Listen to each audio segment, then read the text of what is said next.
Welcome to Sam's Russian Adventures and welcome to a windy spring day in Vladimir in Russia.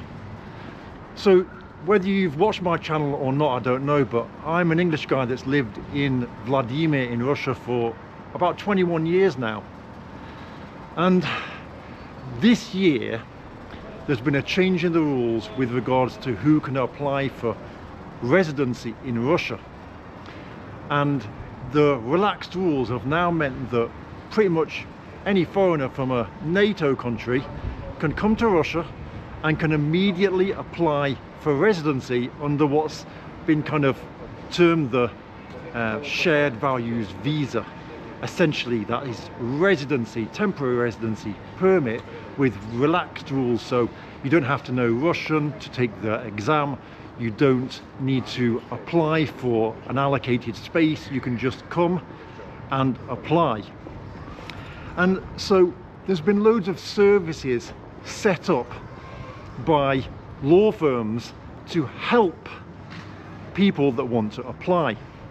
And I've always taken the viewpoint, because based on my experience of living in Russia, that a lawyer is not required to apply for residency. That's based on the fact that I didn't use a lawyer to apply for residency, and well, a lot of the people that I know who have residency, who have full-time residency, who are already now Russian citizens, also didn't use a lawyer to apply for residency. And so it's a weird one, because I take 3 phone calls every Monday, 9 phone calls a day I'm taking at the moment from people that are coming to Russia to apply for residency, and they ask me my opinion, and they say, Sam, what should I do? Should I get a lawyer? I've been quoted X amount by this lawyer who suggests that I really need a lawyer to come to Russia. And they speak to me and I say, well, from my experience, right, and I tell them based on my experience that I didn't use a lawyer. And so it's been difficult for me, because obviously I know what to do in order to apply for residency. I also know where to get all the documents. I also have done it myself and advised many people many times. And so it's difficult for me to put myself in the mindset of someone who's coming to Russia, who doesn't speak Russian, who knows nothing at all. And I've been providing people with the list of the information, of the documents that people need in order to apply for residency. Because people have been saying to me, look, I can't afford that amount of money, right? It's a big move for me and my family, and to pay that amount of money is very difficult.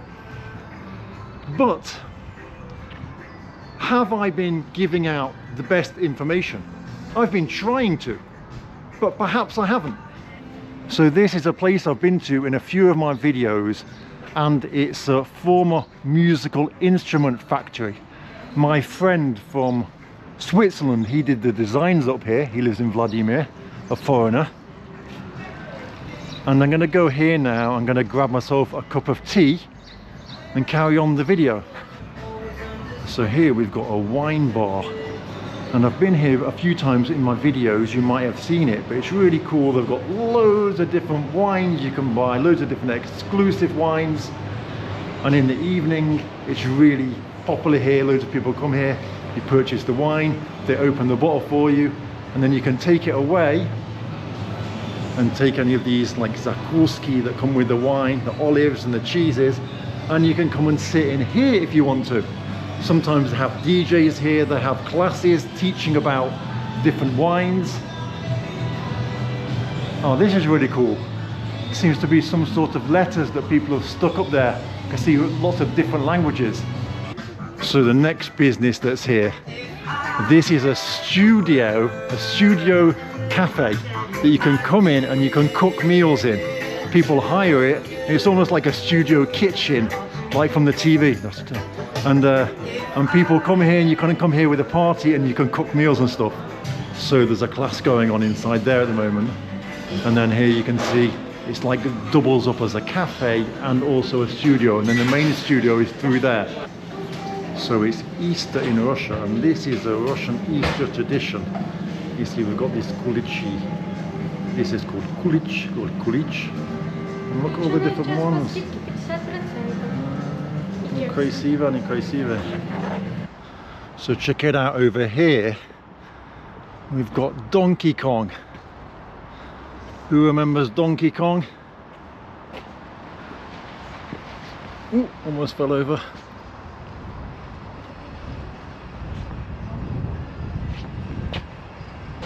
So inside the former factory, it's been turned into offices and studio offices and different businesses, but they've kept a lot of the Soviet things, which is pretty cool, right? Look at this up here. I love this light, it's so good. And this is a business of one of my friends. There's no one there today, I don't think. So it's so cool in here. And if you think this is cool, wait until you see the other floors. This, even though it's really cool, has nothing on the other floors at all. Look who we've got here. So I had a chat yesterday with a fellow YouTuber and a fellow expat, I guess you could call him, American guy who's lived like me for over 20 years in Russia and is now like me a Russian citizen. And we reminisced about how difficult it used to be to go through all of the bureaucracy in Russia and the immigration stages and how difficult it was to apply for residency. And I asked him, you know, his opinion on the whole selling lawyer packages for people that want to come to Russia. And he shed some light on the whole thing for me, which has made me perhaps change my mind about it.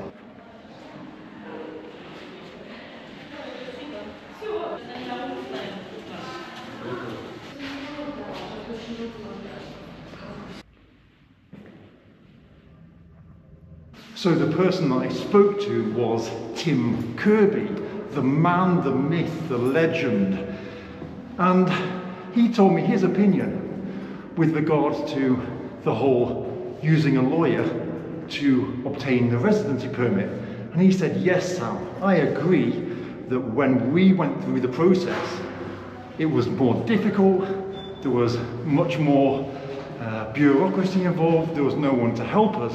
But he said, think back to when you applied for residency, how great would it have been if there was a lawyer that could have helped you to obtain and go through the process of applying for residency. And I thought about it and I thought, yeah, maybe you're right. Maybe you are right, Tim. Of course, it would have made it a lot more simple because I look at it from my point of view, and my point of view is I went through it on my own. Why can't you go through it on your own? Especially now as it's a lot more simple. And so I think there's some people that can go at it alone, but there's other people who it's probably best if they do use a lawyer. I'm going to go inside this building now.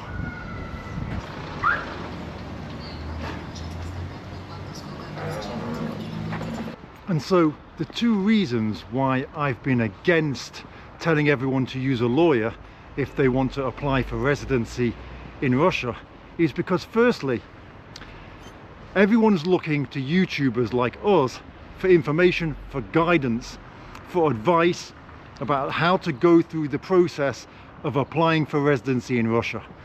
And there's a few people out there that are giving advice about things they do not know about.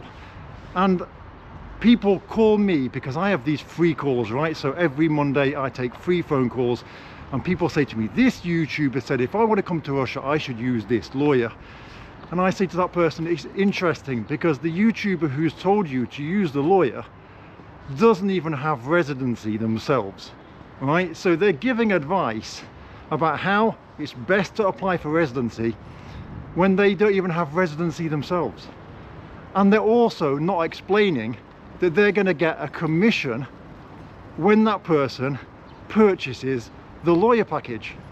And so I was very against this for ages, because people would speak to me as if they've got no choice, and they'd say, well, I love that guy's channel, or I love that woman's channel, and they said I really need to use the lawyer if I want to come. And I'm thinking, yeah, I mean, they're saying that because they're going to make money, and they haven't even got a clue what they're talking about because they've never done it before. So the door's locked. I'm waiting for someone to go out or come in. So check out what it looks like inside here. It's incredible. Absolutely incredible.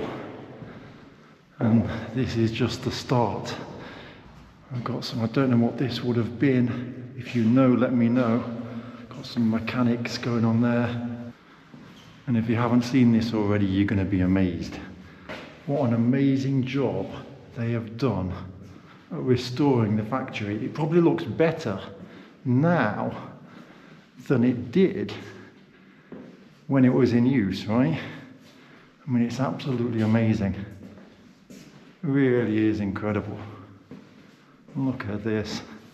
I'd love to have a house with this style. That's the style I'm going for with my house on the inside. Look at those ceilings. Wow. It really is insane. As we go further in, we've got a choice of staircases. Let's go up this one. What do you think? Would you like to have an office or a studio office in a place like this?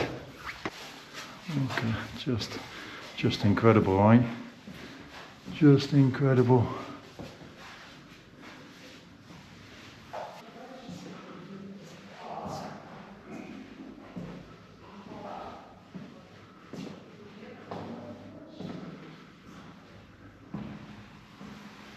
No words really to describe it, eh?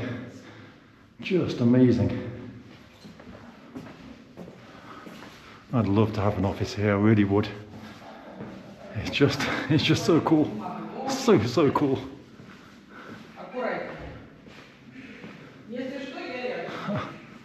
I'm so jealous. And then the second reason that I said to people, perhaps you don't need a lawyer, is because there's a list of documents that you need to bring from your home country and apply for here when you get here. You need to go through some medical tests and some translation of documents. It's pretty straightforward, but to me it's straightforward, and I understand that to me, yes, it probably seems straightforward, but to somebody who's never been to Russia, perhaps it's not straightforward, because it's been difficult for me to put myself in the mindset of that person coming to a new place. People have said to me, you know, I don't want to spend a huge amount of money. Can you tell me how to do it without the lawyer?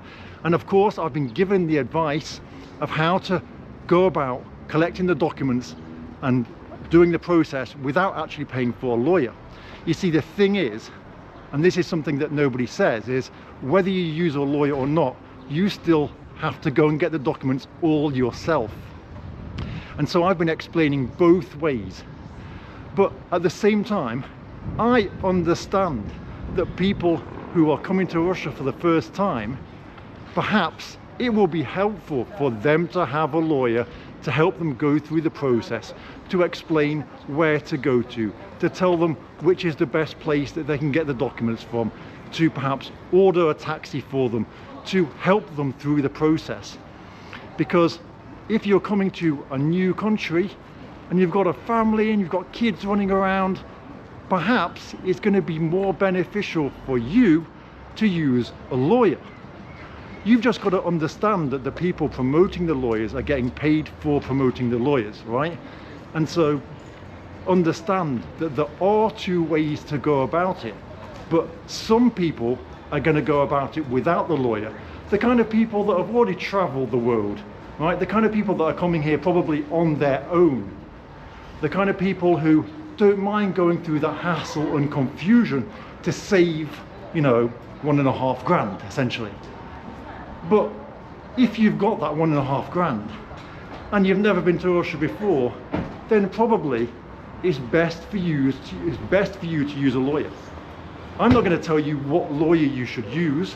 There's lots of them out there, but some people should use a lawyer. And after speaking to Tim Kirby and reminiscing about how all the things that we went through to go through the immigration process, he was saying to me, you know, yeah, Sam, I understand that, but imagine if we'd had lawyers, right? We probably would have used them ourselves. And so looking back, perhaps he's right.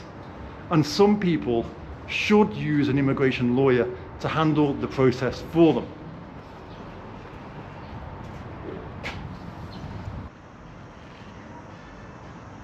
So essentially, there are two options. You can either go it alone and just use the information that people have provided on websites like the Move to Russia website that the government have provided, that has the list of all the documents you need and where to go to apply yourself. And if you're the kind of, you know, confident person who's used to, you know, going through different processes in different countries, then perhaps you can go it alone, right? And if you're the kind of person that would just rather have the peace of mind, you're happy to part with a little bit of money, then go for the lawyer. But I think you should know that there are two options, and it really depends on who you are and how confident you feel with going about the process. The worst case scenario, right? You could come to Russia, try it yourself, you find it too stressful, call the lawyer, right? You're already here, the lawyers aren't going to turn you down, right? They're going to be there to help you. It's a service at the end of the day. And you know, you could try it on your own. If it doesn't work out, use the lawyers. I don't think there's a right or a wrong way. I know people that are in Russia right now who have done it without the lawyer, right? And I know people that are in Russia right now that have done it with the lawyer. And so the people that have done it without the lawyer have told me that in the immigration department, you can pay 21,000 rubles and the immigration department will fill in the whole form for you based on your documents. And so you'll still part with a little bit of money, but not as much as if you go through a lawyer. But as I said, some people should use a lawyer and some people shouldn't use a lawyer. And you'll probably know yourself if you're the kind of person that should be using a lawyer to handle the process for you, and whether you're the kind of person that can go at it on your own, right? So as I'm saying, there's no right or wrong. That's what I wanted to talk about in this video, really. There's no right or wrong. And I know every other YouTuber, well, not every other YouTuber, but I know a lot of YouTubers are selling lawyer packages and they're telling you, you need to use a lawyer. And I get that, because at the end of the day, it's big business at the moment and there's a lot of money to be made and YouTubers are struggling, right? So it's difficult to, you know, make money from YouTube. So a good way to supplement income is to sell different services, whether that be helping people to go through the migration process and apply for residency, transferring money. There's loads of different services that people go through. Like another service which is, well, it's very difficult at the moment, is obtaining your SIM card. And then of course you've got the whole registration problem. And so there's lots of difficulties you're gonna have to overcome. And then there's lots of ways around. You can either go at it yourself or you can use a lawyer, and there's no right or wrong. Anyway, I hope that kind of cleared up a little bit, because for a long time I was always anti-lawyer, do it yourself. But after speaking to Tim, I really think that I've been misguided in my advice that I've been giving, and I really feel that some people should use a lawyer when coming to Russia and will appreciate the help of the lawyers. Now, there's quite a few lawyers out there. I'm not going to promote them on my video. That's not my goal here at all. You can decide who you want to use if you want to use a lawyer. If you do want to have a free phone call with me, I'm not going to sell you anything on there. samsrussianadventures.com. Have a free chat with me, and I'll give you the advice the best I can based on my experience of living in Russia. Okay, see ya.